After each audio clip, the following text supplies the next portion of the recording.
बच्चों हम लोग हैलो एल्केन की रासायनिक अभिक्रियाएं पढ़ रहे थे, जिसमें हम लोग नाभिक स्नेही प्रतिस्थापन अभिक्रियाओं के बारे में पढ़ चुके थे। आज हम लोग हैलो एल्केन की अन्य रासायनिक अभिक्रियाओं के बारे में अध्ययन करेंगे। तो देखिए बच्चों, ध्यान दीजिएगा। देखिए, दूसरी प्रकार की जो अभिक्रियाएं होती है एल्किल हैलाइड की, वो होती है विलोपन अभिक्रिया। कौन सी अभिक्रिया? विलोपन अभिक्रिया। और देखिए, फर्स्ट नंबर की अभिक्रिया नाभिक स्नेही प्रतिस्थापन हम पढ़ चुके हैं। आज हम पढ़ेंगे विलोपन अभिक्रिया के बारे में। देखिए बच्चों, ध्यान दीजिएगा।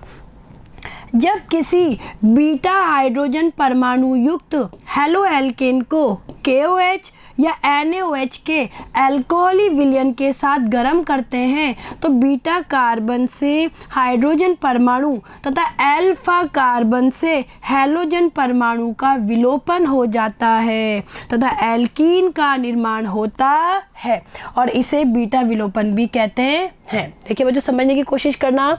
हम बात कर रहे हैं ऐसे हैलो एल्केन की जिस हैलो एल्केन में बीटा पोजीशन पे क्या होता है? हाइड्रोजन परमाणु।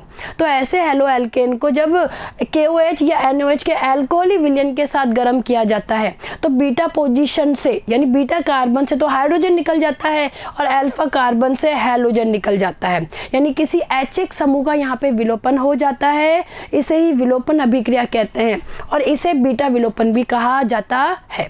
तो देखिए बच्चों, यहाँ पे सबसे पहले ये समझना जरूरी है कि भाई अल्फा कार्बन क्या होता है, बीटा कार्बन क्या होता है। तो देखिए बच्चों, ध्यान दीजिएगा। हम लोग बात कर लेते हैं किसी एल्किल हैलाइड के बारे में। ये कोई एल्किल हैलाइड है, ठीक है।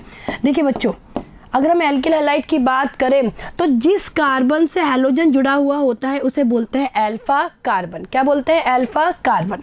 और ये जो दोनों हाइड्रोजन हैं, ये दोनों हाइड्रोजन कैसी हो गई? अल्फा हाइड्रोजन, क्योंकि अल्फा कार्बन से जुड़ी हुई है। इसी प्रकार से इसको बोलते हैं बीटा। ये कैसा हो गया? बीटा कार्बन हो गया। और बीटा कार्बन से जुड़ी हुई दोनों हाइड्रोजन क्या कहलाती है? Beta hydrogen. क्लियर है? ये बात आपको समझ में आई। अब देखिए बच्चों, यहाँ समझने की कोशिश करना कि हम लोग मान लेते हैं कि ये कोई एल्किल हैलाइड है जिसमें बीटा पोजीशन पे तो हाइड्रोजन जुड़ा हुआ है और अल्फा पोजीशन पे हैलोजन जुड़ी हुई है, ठीक है। अब किसी भी हम बात करते हैं इनकी अभिक्रिया KOH या NaOH के साथ करवा रहे हैं, ठीक है। इनकी अभिक्रिया हम KOH या NaOH के साथ करवा रहे हैं और आपको पता है KOH और NaOH जब टूटते हैं तो OH- का निर्माण होता है। तो देखिए यहाँ पे अभिक्रिया कैसे होती है।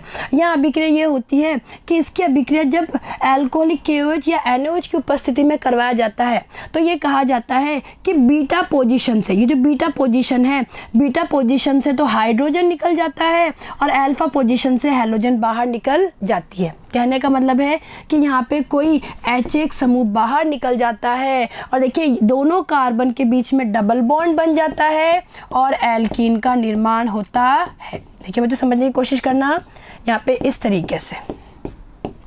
तो आपने क्या देखा? यहाँ पे दोनों कार्बन के बीच में क्या हो गया? डबल बॉन्ड का निर्माण हो गया और इसी अभिक्रिया को विलोपन अभिक्रिया कहते हैं। और देखिए यहाँ इसे एक और नाम दिया गया है बीटा विलोपन क्रिया, ठीक है। चले आगे। देखिए बच्चों, इससे समझने की कोशिश कीजिए। देखिए हमारा ये कोई क्या है? हैलो एल्केन है, ठीक है। हैलो एल्केन है। लीजिए भाई, ये कोई नाभिक स्नेही है, आक्रमण हो रहा है अल्कोहलिक KOH के साथ। लीजिए भाई, एल्कीन का निर्माण हो गया। अब इधर देखिए आप लोग, देखिए बच्चों यहाँ ध्यान दीजिएगा। देखिए जैसे ये है, इसकी हम लोग बात कर रहे हैं तो ये अल्फा पोजीशन पे तो हैलोजन है, बीटा पोजीशन पे ये हाइड्रोजन है और ये HCl क्या हो जाएगा? बाहर निकल जाएगा। लीजिए भाई, HCl बाहर निकल गया और हमारे एल्कीन का क्या हो गया? निर्माण हो गया, ठीक है। चलिए आगे। यदि एल्किल हैलाइड में एक से अधिक बीटा हाइड्रोजन परमाणु होते हैं तो एक से अधिक प्रकार की एल्कीन बनने की संभावना होती है। देखिए बच्चों, समझने की कोशिश करना कि मान लीजिए एल्किल हैलाइड में एक से अधिक बीटा हाइड्रोजन होते हैं तो उस परिस्थिति में एक से अधिक प्रकार की एल्कीन बनने की क्या होती है? संभावना होती है। लेकिन मुख्य उत्पाद के रूप में वह एल्कीन अधिक मात्रा में बनती है जिसमें अधिक एल्किल प्रतिस्थापी समूह उपस्थित हो। देखिए ये समझने की बिंदु है कि भाई संभावना तो दो उत्पाद बनने की होती है लेकिन मुख्य उत्पाद के रूप में वह एल्कीन बनती है जिसमें अधिक एल्किल प्रतिस्थापी समूह उपस्थित होते हैं और इसे क्या कहा जाता है? सेजेफ नियम। क्या कहते हैं इसे? सेजेफ नियम। आगे देखिए, देखिए बच्चों, समझने की कोशिश करना। मान लीजिए ये हमारे पास क्या है, कोई हेलो एल्केन है, कोई हेलो एल्केन है। अगर आप ध्यान से देखेंगे तो ये कार्बन अल्फा नंबर का है और ये दोनों कार्बन बीटा, ये भी बीटा है और इसको मैं नाम दे देती हूँ बीटा डैश। ठीक है, अब देखिए इसकी अभिक्रिया जब अल्कोहलिक KOH के साथ करवा रहे हैं तो हमारे पास यहाँ पे 2 पोजीशन है बीटा की। देखिए यहाँ भी बीटा पोजीशन है, ये भी बीटा पोजीशन है, यानी यहाँ पे भी बीटा हाइड्रोजन है, यहाँ पे भी बीटा हाइड्रोजन है। कहने का मतलब है 2 उत्पाद बनने की संभावना है। अब कौन सा उत्पाद मुख्य रूप में बनेगा, तो देखिए बच्चों यहाँ पे मुख्य रूप में वह उत्पाद बनेगा जिसमें कि एल्किल प्रतिस्थापी ज़्यादा जुड़ी हुई है। यानी कहने का मतलब है कि यहाँ से बीटा हाइड्रोजन के निकलने की संभावना ज़्यादा है, क्योंकि यहाँ से बीटा हाइड्रोजन जब निकलेगा और जो एल्कीन बनेगी उस एल्कीन में देखिए यहाँ पे 2 एल्किल प्रतिस्थापी जुड़े हुए होंगे। ठीक है, देखिए बच्चों समझने की कोशिश करना। यहाँ पे देखिए यहाँ पे 2 उत्पाद दिए हुए हैं सामने। एक तो पहला ये उत्पाद है 1 ब्यूटीन, जिसमें बीटा डैश से, यहाँ बीटा डैश से हाइड्रोजन निकला है और इन दोनों के बीच में डबल बॉन्ड आ गया। ठीक है, अब आप देखेंगे यहाँ पे एक ही प्रतिस्थापी जुड़ा हुआ है, एक ही एल्किल प्रतिस्थापी जुड़ा हुआ है, वो भी केवल इस कार्बन से।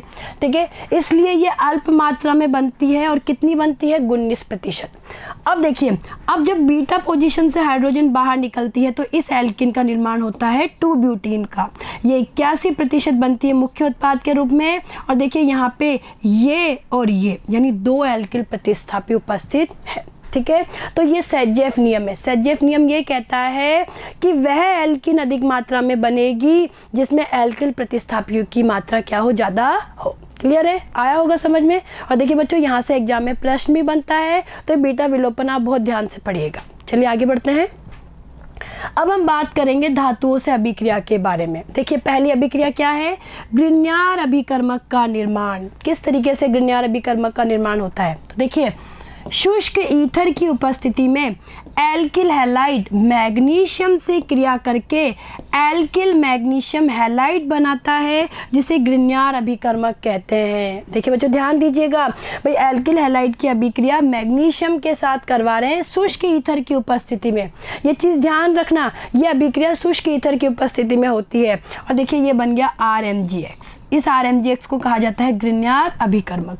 और ये R यहाँ कोई भी एल्किल समूह हो सकता है, X यहाँ कोई भी हैलोजन हो सकती है। और देखिए इससे समझने की कोशिश कीजिए, ब्रोमोएथेन से, ये ब्रोमोएथेन है, हम मैग्नीशियम के साथ क्रिया करवा रहे हैं शुष्क ईथर की उपस्थिति में, ये बन गया एथिल मैग्नीशियम ब्रोमाइड, यानी हमारे ग्रिग्नार्ड अभिकर्मक का निर्माण हो गया। क्लियर है, चलिए आगे। RMgX में कार्बन व मैग्नीशियम के बीच का बंध सहसंयोजक होता है। देखिए बच्चों ध्यान दीजिएगा, भाई ग्रिग्नार्ड अभिकर्मक की बात करें तो कार्बन, ये जो कार्बन है, ये जो एल्किल समूह, इसके कार्बन और मैग्नीशियम के बीच का बंध सहसंयोजक होता है।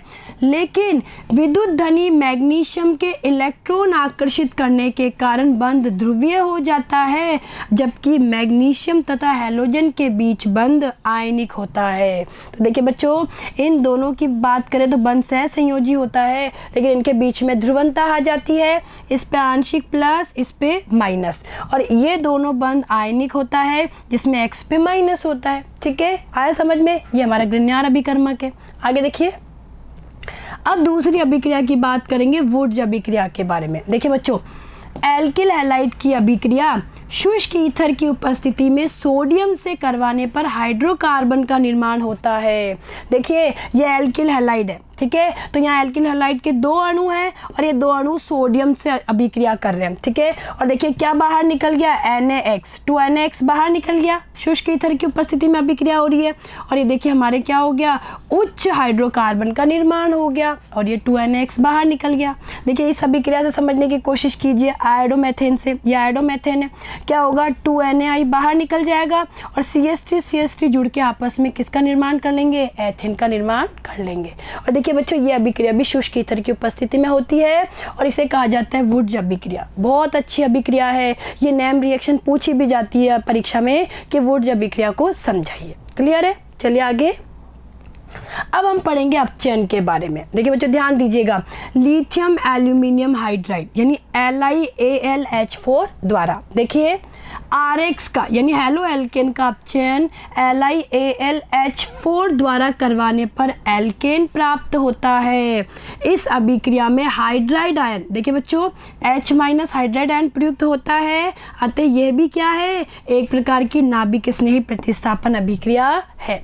और देखिए एल्किल हैलाइड की अभिक्रिया जब इससे करवाएंगे लिथियम एल्यूमिनियम हाइड्राइड, देखिए बच्चों लिथियम एल्यूमिनियम हाइड्राइड द्वारा अपचयन करवाएंगे, देखिए क्या होगा, हमारे पास एल्केन का निर्माण होगा और LiAlH4 बाहर निकल जाएगा। ठीक है, तो देखिए बच्चों ये RX के अपचयन करवाने की विधि हो गई। ठीक है, तो देखिए बच्चों आज हम लोगों ने एल्किल हैलाइड की अन्य रासायनिक अभिक्रियाओं के बारे में भी अध्ययन कर लिया है। अब आगे आने वाले वीडियो में हम लोग हैलो एरीन की रासायनिक अभिक्रियाओं के बारे में अध्ययन करेंगे। ठीक है बच्चों, धन्यवाद।